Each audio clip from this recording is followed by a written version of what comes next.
आइए बच्चों, आज हम लोग आपके लिए जो पॉलिनोमियल बहुपद का एक पार्ट हम लोग देखे थे पिछले क्लास में, उसमें शायद लास्ट में कुछ टाइम के लिए आवाज़ जो है थोड़ा सर्वर गड़बड़ी हो गया था, सिस्टम में कुछ प्रॉब्लम था। लेकिन आज हम लोग उस महत्वपूर्ण क्वेश्चंस को करने वाले हैं जो बिहार बोर्ड 2026 में बहुपद से आने वाली है। और हर एक चैप्टर का जो इम्पोर्टेंट क्वेश्चंस होगा, जो ऑब्जेक्टिव क्वेश्चंस होंगे, सब्जेक्टिव टाइप क्वेश्चंस होंगे 2 मार्क्स के, वो आपको हम कराने वाले हैं विथ कॉन्सेप्ट के साथ, इम्पोर्टेंट टॉपिक। ठीक है ना? तो चलिए स्टार्ट करेंगे।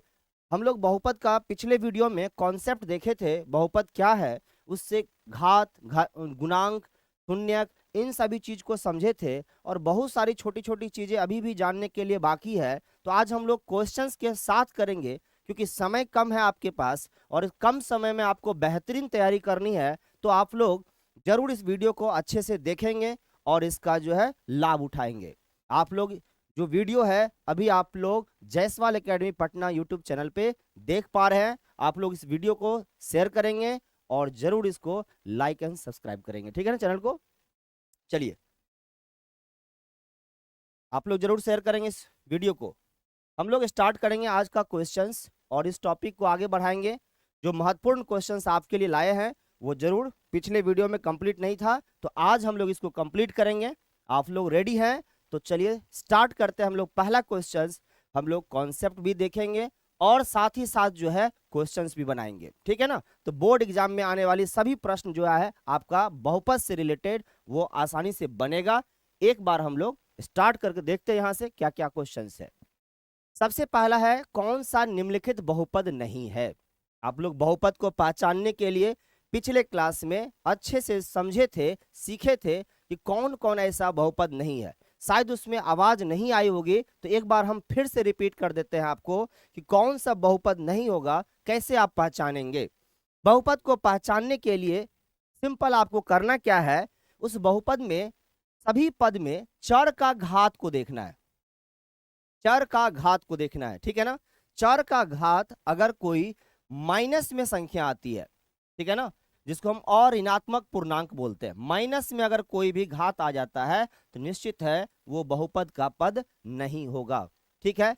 अगर चर का घात एक पूर्णांक में आ जाता है, चर का घात क्या आ जाता है, एक पूर्णांक में आ जाता है। ठीक है?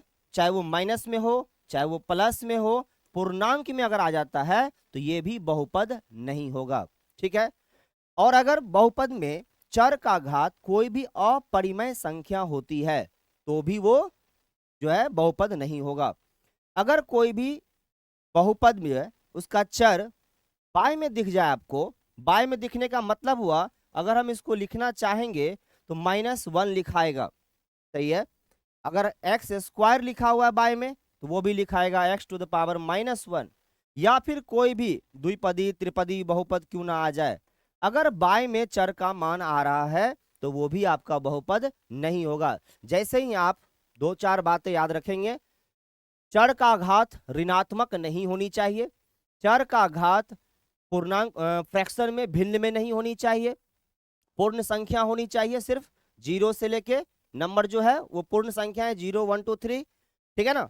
चर बाय में नहीं होनी चाहिए, चर का घात कोई भी अपरिमेय संख्या नहीं होनी चाहिए, चर जो है बाय में नहीं होनी चाहिए। ठीक है ना? अगर इन सभी बातों को आप समझ गए होंगे तो बहुपद को आप आसानी से पहचान पाएंगे। ठीक है? चलिए, तो इस क्वेश्चन का जवाब क्या होगा? क्या पहला है चर का घात सभी एक पूर्ण संख्या है? बिल्कुल है। दूसरा में है? बिल्कुल है। तीसरा में देखे होंगे यहाँ पे चर का घात आ रहा है -1।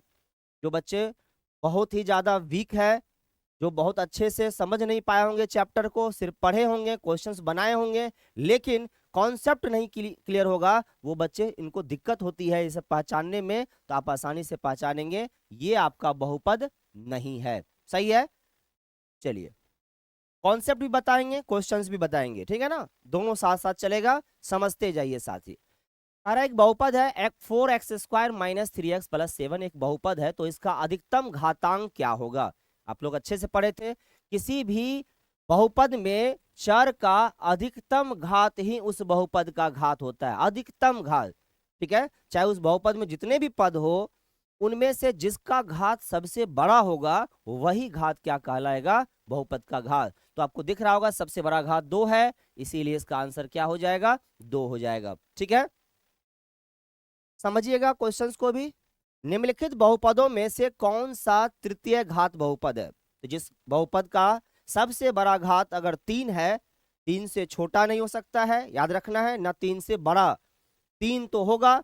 अगर मान लीजिए 4 घात का बहुपद होगा तो उसमें भी 3 होगा, लेकिन हमको अधिकतम देखनी है। अगर अधिकतम घात 3 है तो वही हमारा बहुपद का घात होता है। तो तृतीय घात वाला बहुपद कौन सा होगा? ये द्विघात है, ये आपको दिख रहा होगा 3 घात वाला बहुपद, तो यही हमारा आंसर है। ये 4 घात का है, ये रेखिक बहुपद है, इसका मतलब यही हमारा आंसर है, तृतीय घात का बहुपद।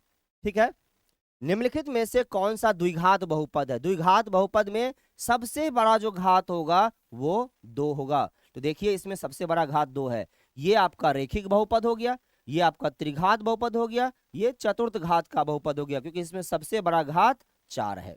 तो आपका द्विघात बहुपद कौन सा हुआ? X square minus 4x plus 3। ठीक है ना, सबसे बड़ी घात है। अब आगे देखिए, कहता यदि P X is equal to A X cube plus B X square plus C X plus D. अब पहचान पाए पहले इसको, सबसे बड़ा घात इसमें 3 है, इसका मतलब इसका नाम त्रिघात बहुपद है। क्या बोलेंगे इसको? त्रिघात बहुपद, क्योंकि सबसे बड़ा घात चेक करना है, ध्यान रखना है इसमें। तो ये है तृतीय घात का बहुपद, तृतीय घात त्रिघात बहुपद। ठीक है, चलिए आगे देखते हैं। शून्य बहुपद कौन सा होता है? आपको पता होगा शून्य बहुपद के बारे में हम बताए थे। शून्य बहुपद का जो, अगर मान लेते कोई बहुपद ऐसा लिखते हैं, ध्यान से देखेंगे, x cube plus 0 into x square plus 0 into x plus 0। अगर आप इसको ध्यान से देखें तो ये बहुपद लिखा गया है 3 घातों में, लेकिन सभी चर मान के साथ जो गुणांक लगा हुआ है वो 0 है। अब ऐसा क्यों? क्योंकि इस टोटल सम जो होगा इसका वो 0 होगा, तभी तो वो शून्य बहुपद कहलाएगा। ठीक है ना, अगर इसमें कोई भी संख्या बच जाता, जैसे 5 बच जाता, तब फिर ये शून्य नहीं होता, तब इसका नाम होता अचर जो है बहुपद, कांस्टेंट पॉलिनोमियल, अचर बहुपद है ये। क्या है? अचर बहुपद। तो ये है शून्य बहुपद। तो देखे होंगे शून्य बहुपद में आप शून्य बहुपद को द्विघात में भी दर्शा सकते हैं, त्रिघात में भी, 4 घात में भी, लेकिन ध्यान रखना है उसका गुणांक क्या हो जाएगा? शून्य हो जाएगा। गुणांक क्या होगा? शून्य होगा। तो जिसमें सभी गुणांक शून्य होते हैं, जिसमें सभी गुणांक शून्य होते हैं, उसी को हम कहेंगे शून्य बहुपद। क्या कहेंगे? शून्य बहुपद। जो अचर पद होता है, जैसे आप लिखे यहाँ पे 0, तो 0 के साथ में भी x टू द पावर 0 लिख सकते हैं, इसका भी गुणांक आपका 0 है, वो भी पद आपका 0 हो गया। ठीक है ना, चलिए अब आगे बढ़ते हैं। अब अगला है, यदि कोई बहुपद केवल स्थिरांक है, कांस्टेंट है, तो उसकी घात क्या होगी? आपको बताए थे। आपको अगर सीधा पूछा जाता है किसी अचर बहुपद का घात क्या होता है, तो आप क्या बताएंगे? शून्य होता है। कोई भी अचर बहुपद, जैसे बताया अभी 10 अचर बहुपद है तो इसके साथ में x टू द पावर 0 होगा। 15 अचर बहुपद है तो कोई भी चर लेंगे उसके घात में 0 होगा। तो ये ध्यान रखना है, अचर बहुपद का घात शून्य होता है। अचर बहुपद का घात क्या होता है? शून्य होता है। तो स्थिरांक का मतलब है कांस्टेंट। ठीक है ना, अचर बहुपद। तो कोई भी अचर बहुपद का घात क्या होगा? जो है शून्य होगा। अचर बहुपद का घात क्या होगा? शून्य होगा। क्लियर है? चलिए अगला क्वेश्चन देखिए, निम्नलिखित में से कौन सा बहुपद का उदाहरण नहीं है? निम्नलिखित में से कौन सा बहुपद का उदाहरण नहीं है? आप आसानी से पहचान गए होंगे इसमें से कौन सा बहुपद नहीं है, क्योंकि आपको समझाया जा चुका है बहुपद पहचानने के लिए और बहुपद नहीं भी पहचानना, कैसे बहुपद नहीं होगा, कौन सा होगा। ठीक है, तो आप क्लियर देख पा रहे होंगे, इसका घात एक पूर्ण संख्या है।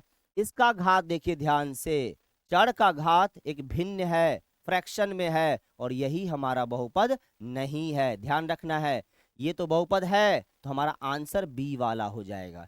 देखिए इसमें भी पूर्ण घात है, इसमें भी पूर्ण घात है ना, पूर्ण संख्या में है।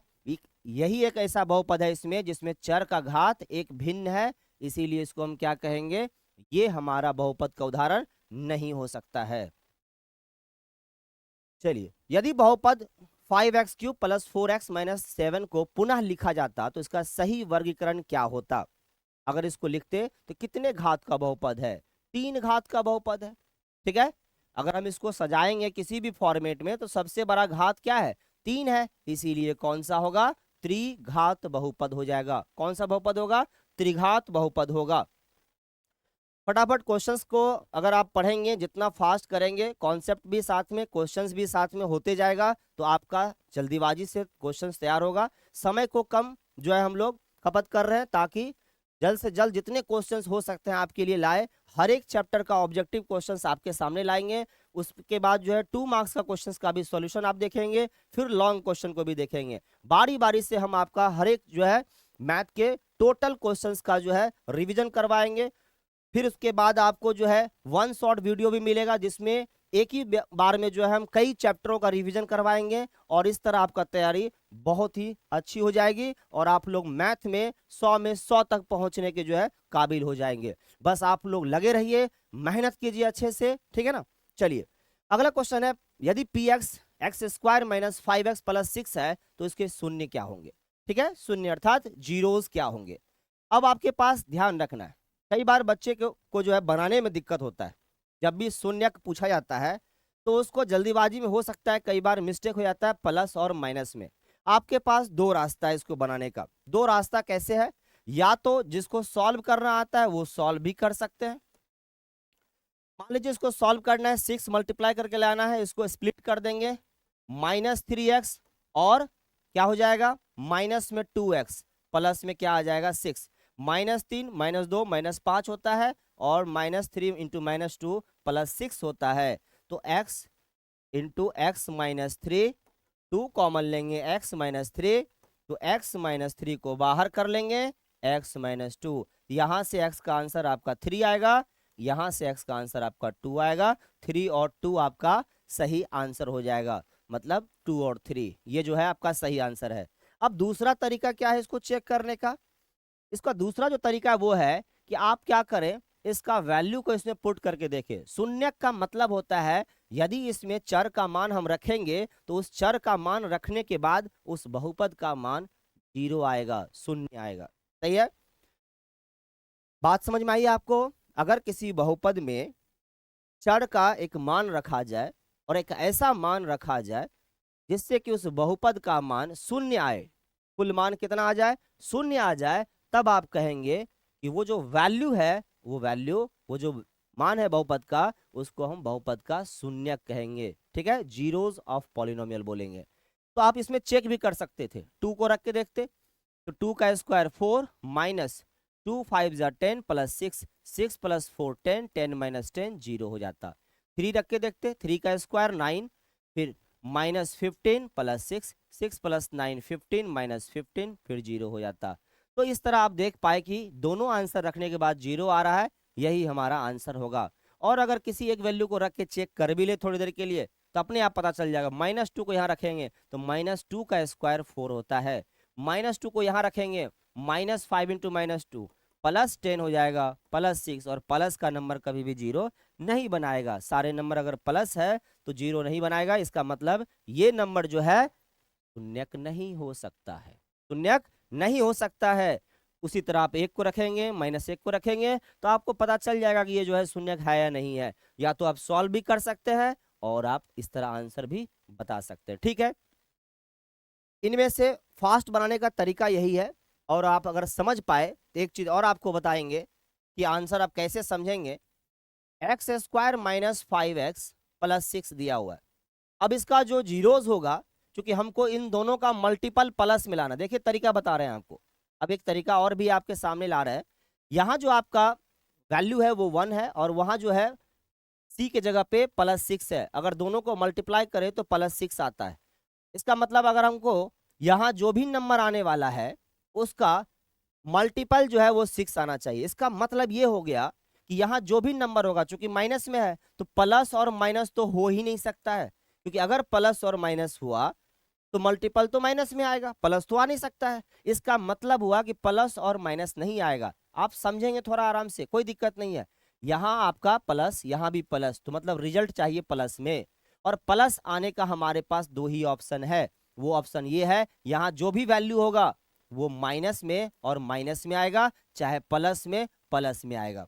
हो सकता है यही दो ऑप्शन बन सकता है हमारे पास, या तो माइनस जो है माइनस तभी बनेगा प्लस, या प्लस इंटू प्लस जो है तभी प्लस बनेगा। क्लियर बात है। लेकिन लाना तो -5 है, और प्लस में तो प्लस करेंगे तो माइनस कैसे आ सकता है? इसका मतलब माइनस और माइनस होगा, और अगर ये माइनस और माइनस होगा तो इसका दोनों आंसर जो होगा वो प्लस में आएगा। दोनों आंसर किस में आएगा? प्लस में आएगा। दोनों आंसर किस में आएगा? प्लस में। चलिए, ये ऑप्शन तो डायरेक्ट छट जाता है क्योंकि दोनों माइनस में है, ये ऑप्शन डायरेक्ट कट जाता है, दोनों माइनस में है, और बचता हमारे पास दो ऑप्शन। अब सवाल ये उठता है, जो वैल्यू आने वाला है वो कौन सा? क्या 1 और 6 मिला के 5 बन सकता है? 1 और 6 मिला के मल्टीपल बन सकता है? लेकिन क्या 1 और 6 दोनों माइनस में 5 बन सकता है? Not possible. तो ये दोनों अगर माइनस में मिलेगा तो -7 हो जाएगा, इसीलिए ये -5 नहीं बनाएगा, -5 सिर्फ 2 और 3 ही बनाएगा। ठीक है ना? तो इस तरह भी आप आंसर को बता सकते हैं, प्लस माइनस का साइन को खोज के भी आप ऑप्शन को समझ सकते हैं। तो गलतियों से बचने के लिए आपके पास तरीका बहुत सारा है। अगर आप उन तरीकों को जानेंगे तो फिर आप गलतियां कम करेंगे। एमसीक्यू में अक्सर बच्चे बहुत सारे क्वेश्चंस जल्दीबाजी में गलती कर बैठते हैं। कई इतने सारे सिंपल क्वेश्चन होते हैं जो बच्चे अगर 100 क्वेश्चन में चूज करना हो तो वो चूज नहीं कर पाते हैं। बहुत सारी गलतियां हो जाती है उनसे जो है। तो सही क्वेश्चन को चूज करना है, जो आपसे आसानी से बन सकता है, समझ के बन सकता है, उसको बनाएंगे। हर एक चैप्टर से अगर इस तरह आपके पास नॉलेज होगा तो आप जरूर अच्छा करेंगे उस ऑब्जेक्टिव में। ठीक है ना? चलिए अगला क्वेश्चन। यदि बहुपद px इक्वल x-4 हो तो इसका शून्य क्या होगा? बहुत सिंपल सा बात है। जिस भी बहुपद में अगर मान लीजिए px एक बहुपद है तो इसका शून्य क्या होगा? ऐसा कौन सा मान यहाँ रखेंगे ये 0 बन जाएगा? तो सिर्फ और सिर्फ पॉसिबल है 4। क्या पॉसिबल है? 4, वो भी प्लस में। तो आपके पास दोनों आंसर होगा।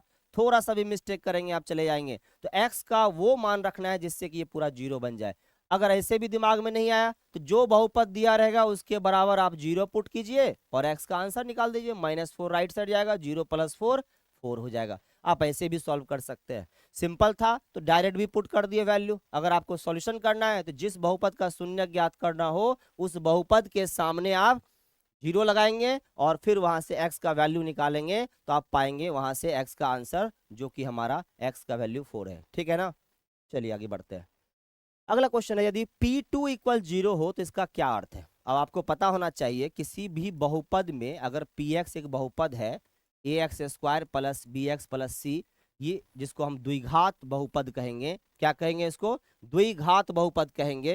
तो एक द्विघात बहुपद में या त्रिघात बहुपद में अगर हम उसमें चर के मान के जगह कोई भी मान, मान लीजिए a पुट करते हैं, तो pa का वैल्यू अगर 0 आ जाता है तो इसका मतलब हुआ कि ये इसका क्या है भाई? ये इसका क्या है?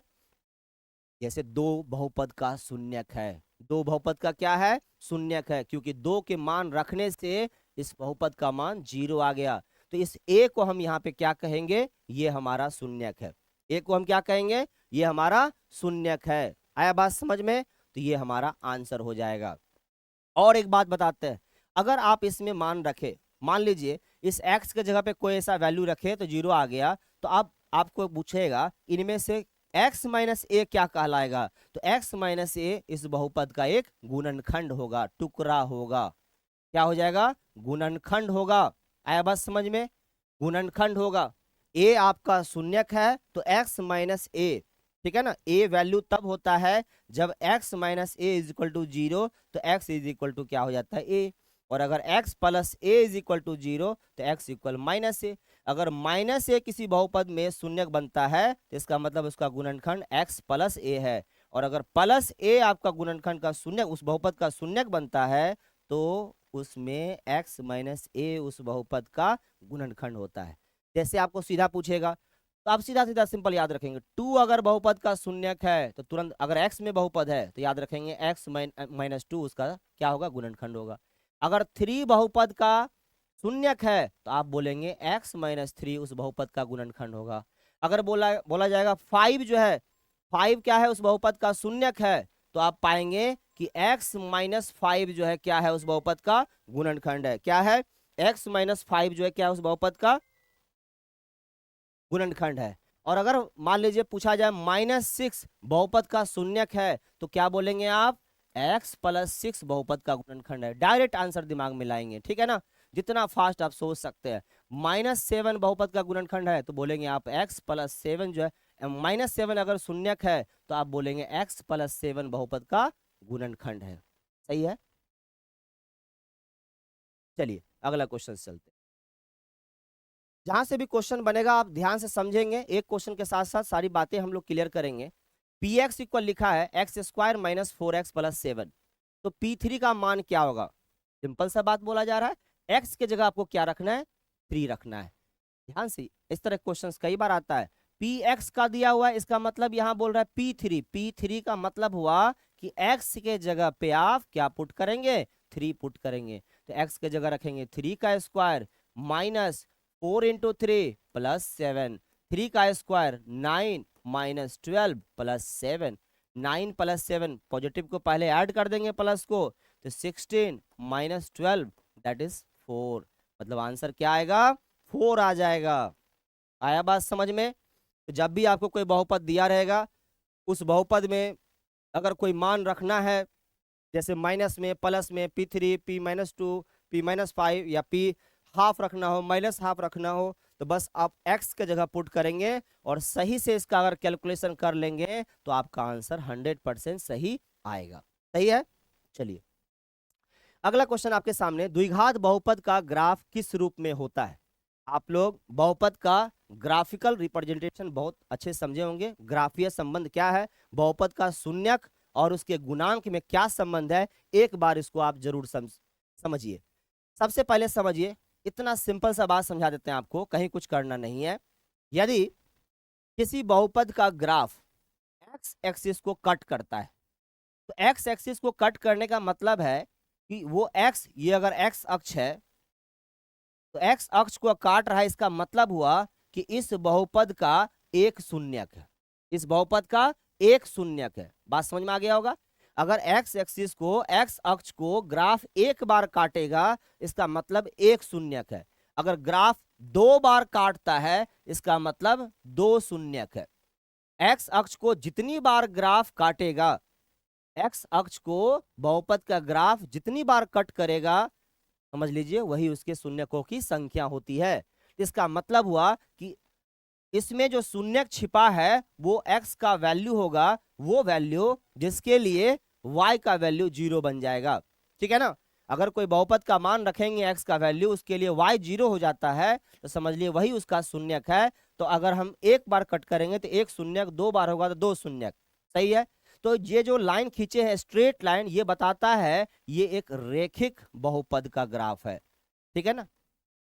रेखिक बहुपद का ग्राफ कैसा होता है, एक सरल रेखा में होती है। रेखिक बहुपद का ग्राफ कैसा होता है, सरल रेखा में होती है। ठीक है ना। रेखिक बहुपद का ग्राफ कैसा होगा, सरल रेखा में होगा। अब साथ में चलिए द्विघात बहुपद के बारे में भी समझ जाते हैं। द्विघात बहुपद में क्या होगा, तो द्विघात बहुपद का जो ग्राफ होता है वो ग्राफ आपको इस तरह दिखेगा। द्विघात बहुपद का ग्राफ परवलय आकार में होता है, पैराबोला में परवलय आकार में होता है। या फिर इस तरह होगा, या फिर किस तरह होगा, इस तरह होगा।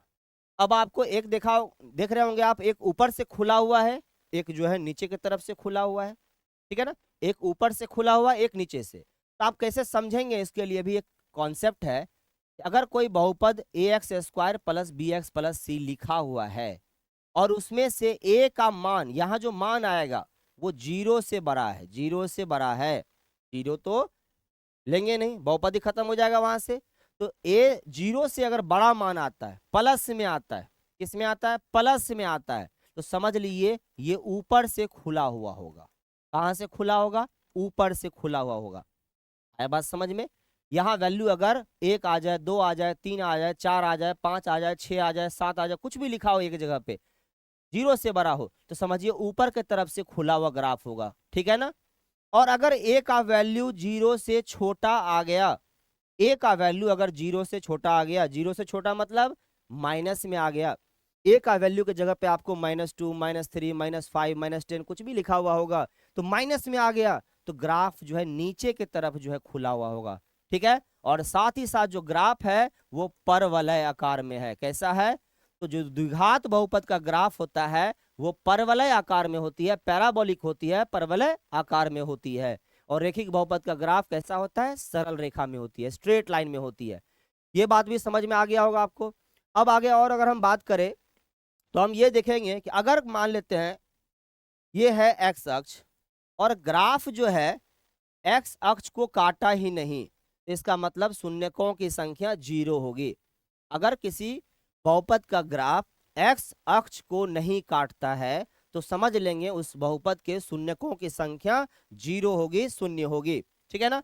तो यहाँ पे एक्स अक्ष को नहीं काट रहा है, पैरेलल में है, तो ये पैरेलल ऊपर भी हो सकता है, नीचे भी हो सकता है। तो अगर ऊपर हो चाहे फिर नीचे हो, ठीक है ना, लेकिन एक्स अक्ष को नहीं काट रहा हो तो समझ लीजिए कि उसका शून्य का संख्या कितना है? 0 है। क्योंकि एक्स अक्ष को जितनी बार काटेगी उतना ही उसके शून्य की संख्या होगी। ये बात भी समझ गए होंगे। तो यहाँ पे शून्य क्या हो जाएगा? 0 हो जाएगा।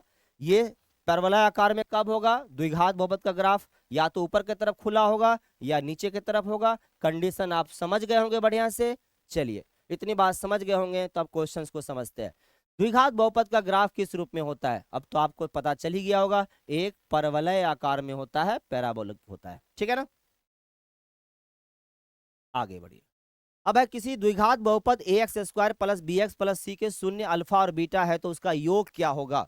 आप लोग पढ़े होंगे, द्विघात बहुपद ax square plus bx plus c अगर है, द्विघात बहुपद अगर ax square plus bx plus c है तो इसके दो शून्यक है, जिसमें एक को अगर हम अल्फा माने दूसरे को बीटा माने तो इसके शून्यकों का जो सम होता है उसको पढ़ते हैं हम माइनस बी बाई ए। इसको आप अच्छे से याद रखेंगे। b क्या है? तो x का गुणांक है और a क्या है? x स्क्वायर का गुणांक है। b क्या है? x का गुणांक और a क्या है? x स्क्वायर का गुणांक। जहां इन दोनों शून्यक का गुणनफल जो है वो c बाय a होता है। लेकिन इसमें एक बात आप याद रखेंगे, एग्जाम में आपको क्या करता है, एक क्वेश्चन आपको चेंज करके देता है और फंसाने के लिए आपको क्या करेगा, आपको क्वेश्चन देगा कि अगर P x square plus Q x plus R में शून्यकों का योग क्या होगा, और पहला ऑप्शन आपका लिखा रहेगा माइनस बी बाई, दूसरा ऑप्शन लिखा रहेगा माइनस क्यू बाई पी, तीसरा ऑप्शन लिखा रहेगा माइनस आर बाई पी, चौथा ऑप्शन आपको दे दिया माइनस या प्लस पी बाई आर। अब आपको बहुत सिंपल समझना है। कई बार क्या होता है, बच्चे जो है द्विघात बहुपद को पहले देखते ही नहीं है। आपका जब द्विघात बहुपद a x square plus B x plus c रहेगा तब आप उस कंडीशन में आप ये आंसर बताते हैं कि द्विघात बहुपद का अगर मूल रूप क्या हो, a x square plus B x plus c हो तो अल्फा प्लस बीटा मूलों का योग जो होता है वो कितना हो जाता है? शून्यकों का योग माइनस बी बाय ए, माइनस बी बाय ए होता है। लेकिन ध्यान रखना उसके लिए बहुपद ये होना चाहिए। अब आपको एग्जाम में क्या करता है, देता है question p x square plus Q x plus r equal दे देगा 0 कुछ भी वैल्यू और पूछेगा इसका शून्य क्या है, अल्फा प्लस बीटा का वैल्यू क्या है, तो आप क्या करेंगे? टिक आउट करके ये चले आते हैं। ये भी ध्यान रखने की बात है। दूसरा एक और चीज करेगा, हो सकता है आपको यही बहुपद दिखे लेकिन इसमें टर्म को उल्टा पुल्टा कर देगा, सी एक्स स्क्वायर प्लस ए एक्स प्लस बी कर देगा, बोलेगा अब इसके द्विघात बहुपद में जो शून्यकों का योग होगा अब वो क्या होगा, तो अब जो इसका आंसर होना चाहिए माइनस ए बाय सी होना चाहिए, क्योंकि अल्फा प्लस बीटा का वैल्यू तो होता है फॉर्मूला माइनस बी बाय, तो वो हम लोग रट लेते हैं, याद कर लेते हैं, लेकिन कॉन्सेप्ट के अनुसार आपको ध्यान रखना है माइनस बी बाय ए सिर्फ आप इसके लिए पढ़ते हैं। जैसे ही इसका टर्म चेंज होगा तो बी के जगह पे कौन आ गया? ए आ गया, और ए के जगह पे कौन आ गया? सी, इसलिए आंसर होगा माइनस ए बाई सी। और यहाँ P x square plus Q x plus R में फॉर्मूला बोल दिया अल्फा प्लस बीटा, आप लोग रट के रखे माइनस बी बाय और आप लोग इसको टिक आउट कर देंगे। तो ये चीज ध्यान देना है, माइनस क्यू बाई पी आपका आंसर होगा। तो हो सकता है इस क्वेश्चन को कई तरीकों से घुमा के पूछा जाता है, तो उसको जरूर आप अच्छे से याद रखेंगे, समझेंगे। चलिए इसका आंसर बताते हैं। A x square plus B x plus c का शून्य अल्फा बीटा है तो उनका योग क्या होगा? क्लियर आपको दिख रहा होगा, alpha plus beta minus b by a होता है। तो साथ ही साथ आप कॉन्सेप्ट को समझे होंगे। इस पर अगर क्वेश्चंस घुमा फिरा के आता है तो आप लोग अच्छे से ध्यान देंगे और जरूर उसका आंसर सही करके आएंगे। ठीक है ना? चलिए अगला क्वेश्चन, द्विघात बहुपद के लिए शून्यकों का गुणनफल क्या होता है? अभी जस्ट हम लोग पढ़े। तो द्विघात बहुपदों के लिए अगर आपके पास यहाँ क्वेश्चन में नहीं लिखा हुआ है और अगर आपका बहुपद वही दिया हुआ है तो फॉर्मेट में कोई दिक्कत नहीं है, फिर आप आंसर आराम से मार सकते हैं, C/A मार सकते हैं, C/A। तो बहुपद पे ध्यान देना है और उसके अनुसार इसका जवाब देना है। यदि बहुपद Px और Gx से विभाजित किया जाए तो शेषफल Rx हो तो विभाजन प्रमेय क्या कहलाता है? आप लोग पढ़े होंगे। Px को हम लोग अगर भाज्य मानते हैं और Gx से हम लोग क्या करते हैं, भाग देते हैं, तो इसका भागफल Qx होता है और शेषफल Rx होता है। और इस आधार पर विभाजन प्रमेय का जो रूल होता है, Px बराबर Gx इंटू में Qx और प्लस में Rx। Rx क्या है? हमारा शेषफल है। Rx क्या है? हमारा शेषफल है, ठीक है ना। Rx क्या होगा? शेषफल। तो अगर आप इसको देखेंगे तो यही है हमारा पहला answer, Px is equal to Gx into Qx plus Rx, ठीक है। भाज्य बराबर भाजक गुना भागफल प्लस क्या? शेषफल। अब यहाँ अगर आपको बोल दे कि Rx का वैल्यू 0 है तो आप तुरंत कहेंगे Gx जो है वो Px का क्या होगा? भाजक होगा, है ना। क्लियर? अगर Rx 0 हो रहा है, शून्य हो रहा है, इसका मतलब है Gx पूर्णतः जो है Px को विभाजित कर देती है, तो वो उसका भाजक कहलाया जाएगा, ठीक है। चलिए अगला क्वेश्चन है आपको, यदि किसी बहुपद Px को x माइनस ए से विभाजित करने पर शेषफल 0 मिलता है तो इसका क्या अर्थ है? बहुत सिंपल, समझे होंगे।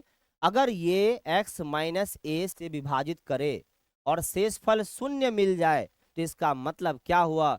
a बहुपद का गुणांक है, x माइनस ए बहुपद का गुणनखंड है, Pa नॉट इक्वल 0 है, Px विभाज्य नहीं है। x माइनस ए बहुपद का गुणनखंड है। अभी तो आपको बताए थे कि अगर कोई बहुपद को, अगर हम बहुपद में x का मान कोई ऐसा रखते हैं जिससे बहुपद का मान 0 आ जाता है तो इसका मतलब वो उसका गुणनखंड होगा, शून्यक होगा। और उसका जो टर्म बनेगा x माइनस ए, जैसे a को रखने से अगर 0 आता है तो x माइनस ए उसका गुणनखंड कहलाएगा, फैक्टर कहलाएगा, ठीक है। तो ये आपको पीछे अभी बताए थे। तो आंसर क्या हो जाएगा? x माइनस ए बहुपद का गुणनखंड है। अगला क्वेश्चन है, निम्नलिखित में से कौन सा द्विघात बहुपद है? अब तो आप आसानी से पहचान गए होंगे, x का जो वैल्यू हाईएस्ट पावर में होगा, अधिकतम 2 होगा, वही होगा द्विघात बहुपद, ठीक है ना। द्विघात बहुपद का सामान्य रूप क्या होता है? द्विघात बहुपद का सामान्य रूप क्या होता है? ax² plus bx plus c। आप पढ़े अच्छे से, कहीं कोई इसमें दिक्कत नहीं है। ax² plus bx plus c, ये है आपका द्विघात बहुपद का सामान्य रूप, जहां a का वैल्यू कभी भी 0 नहीं होगा, क्योंकि अगर a 0 हो गया तो ये टर्म ही खत्म हो जाएगा, फिर ये रेखिक बन जाएगा, ठीक है। तो इसीलिए a का वैल्यू 0 नहीं होगा। ये आपको रेखिक बहुपद का पहचान है। ये त्रिघात बहुपद का है और ये चतुर्थ घात का बहुपद है। क्या है ये? चतुर्थ घात बहुपद, है ना। और ये आपका त्रिघात है, ये आपका रेखिक है और ये आपका द्विघात है। तो पहचानेंगे, ये सब जनरल फॉर्म है, ये आपको काम आएगा जनरल फॉर्म, ठीक है ना। अगला क्वेश्चन है, Px equal x² minus 7x plus 10 हो तो इसके शून्य क्या होंगे? ठीक है, अभी भी आपको बताए थे, अभी भी कॉन्सेप्ट समझाए थे। अगर इन दोनों का वैल्यू प्लस में आता है तो यहाँ जो भी वैल्यू टूटने वाला होगा वो दोनों वैल्यू या तो दोनों प्लस होगा या माइनस होगा। प्लस पे -7 आ नहीं सकता है, मतलब दोनों -7 होगा। दोनों अगर माइनस होगा तो ऐसा कौन सा नंबर दोनों माइनस पे रखेंगे? 3 और 4, मतलब इसका आंसर +3, इसका आंसर +4। आसानी से आप जवाब दे सकते हैं, 3 और क्या आ जाएगा? 4। सही है क्या? 3 4 7 नहीं, आपको मल्टीप्लाई में 10 चाहिए। ये तो आप देखे ही नहीं, सिर्फ 3 4 7 नहीं है, बल्कि आपको मल्टीप्लाई में 10 चाहिए। तो 3 + 4 तो 7 होता है, लेकिन आपको मल्टीप्लाई में नहीं आएगा जो है 10। तो आप क्या करेंगे? -2 -5 रखेंगे। तो -2 और -5 भी -7 होता है और 2 5 जा 10 भी होता है। 3 4 भी आपका -3 -4 -7 होता है, बट मल्टीपल उसका 10 नहीं होता है। तो आपको ध्यान देना था कि 10 नहीं पूर रहा था, ठीक है ना। तो -2 -5 जो है इसका सही फैक्टर हो जाएगा, टुकड़ा हो जाएगा। तो -2 से बनेगा 2, -5 से बनेगा 5, तो आंसर हो जाएगा 2 5। सही है। चलिए अगला, यदि किसी द्विघात बहुपद का एक शून्य 3 है और दूसरा शून्य -5 है तो बहुपद क्या होगा? 1 0 3 का मतलब हुआ अल्फा का वैल्यू 3 है और बीटा का वैल्यू जो है वो -5 है। अब आप इसका फॉर्मूला जरूर अच्छे से याद रखें। फॉर्मूला क्या होता है? तो बहुपद का जो फॉर्मूला आप पढ़े थे वो है x square minus alpha plus beta और प्लस में अल्फा इंटू बीटा इंटू में x, x square minus alpha plus beta into x plus alpha into beta. तो एक्स स्क्वायर माइनस अल्फा की जगह पे 3 plus minus 5 into x plus 3 into minus 5। तो कितना हो जाएगा? यहाँ एक्स स्क्वायर माइनस, यहाँ 3 में से 5 जाएगा माइनस में 2, तो यहाँ प्लस में 2x और यहाँ माइनस में 15। तो x square plus 2x minus 15 ये हो जाएगा आपका answer. X square plus 2x minus 15 ये हो जाएगा आपका इसका द्विघात बहुपद। तो ध्यान रखना है, यहाँ पे भी आपको अच्छे से माइंड में रखना है। यहाँ पे कई बार शून्य देता है, कई बार शून्य देगा, कई बार शून्यकों का योग का वैल्यू देगा। जब ये वैल्यू आपको दिया रहेगा क्वेश्चन में तो आप मिस्टेक नहीं करेंगे, क्योंकि इसका टोटल वैल्यू कभी कभी आपको क्वेश्चन में देगा। तो आप ध्यान से गलती नहीं करेंगे, शून्य को वहां पे नहीं पुट कर देंगे अल्फा प्लस बीटा की जगह पे। ठीक, ठीक है ना? ये थोड़ा ध्यान रखना है। शून्य अलग है, शून्यकों का योग अलग है, शून्य जो है अलग है और शून्यकों का योगफल और गुणनफल अलग वैल्यू है। तो मिस्टेक नहीं करेंगे इसमें। अगला है, यदि किसी द्विघात बहुपद के शून्य 4 और -2 है तो गुणांकों के अनुसार बहुपद का रूप क्या होगा? फिर से वही, तो एक्स स्क्वायर माइनस अल्फा 4, ठीक है ना, plus minus -2 into x plus 4 into -2। तुरंत सॉल्व कर सकते हैं, जिसको फॉर्मूला अच्छे से याद है, कहीं कोई दिक्कत नहीं है उसको। फॉर्मूला अगर याद नहीं है तो बार बार याद करेंगे। X square minus alpha plus beta into x plus alpha into beta, यही है आपका पॉलिनोमियल का, द्विघात पॉलिनोमियल का जो है द्विघात बहुपद का जो है जनरल फॉर्म, सामान्य रूप। ठीक है, तो ये हो गया आपका answer, x square minus 2x minus 8। ठीक है, अगला है द्विघात बहुपद का ग्राफ कैसा होता है? अभी आप देखे थे द्विघात बहुपद का ग्राफ जो है परवलय आकार में होती है। चलिए, तो ये हम लोगों का लास्ट क्वेश्चन था। अभी बहुपद से रिलेटेड आपने अच्छे क्वेश्चंस को अभी देखा, जो एग्जाम में बिल्कुल आता ही आता है। तो बहुत सारे सिंपल क्वेश्चन बच्चों से गलती हो जाती है, तो उन गलतियों को सुधारने का अच्छा मौका है कि आप अच्छे से इस वीडियो को देखें, हर एक क्वेश्चंस को सॉल्व करें, साथ साथ जो उसके साथ कॉन्सेप्ट जो गलतियां आपको बताते हैं जरूर उसको आप ध्यान में रखेंगे। आप पढ़ेंगे तो जरूर अच्छे से तैयारी जरूर करेंगे, तो जो मिस्टेक है उनको आपको जो है अच्छे से समझना है। और फिर आपके लिए इसका जो अगला लेक्चर होगा, अगला वीडियो होगा, जिसमें आपके लिए बहुत इंपॉर्टेंट क्वेश्चंस भी होगा। फिर उसके बाद हम अलग अलग चैप्टर, समीकरण का भी, द्विघात समीकरण का भी, एपी से रिलेटेड, ट्रिगो से, अलग अलग चैप्टर, मेंसुरेशन से, स्टैटिक्स से, प्रोबेबिलिटी से, तो ट्रायंगल से भी, सर्कल से भी। और इसके बाद हो सकता है हम आपके लिए सर्कल का वीडियो लेके आएंगे, बारी बारी से हर एक चैप्टर को आपको क्लियर करेंगे। आप लोग इस वीडियो को देखें, समझें और जो है इसको शेयर करें। ठीक है ना? Thank you.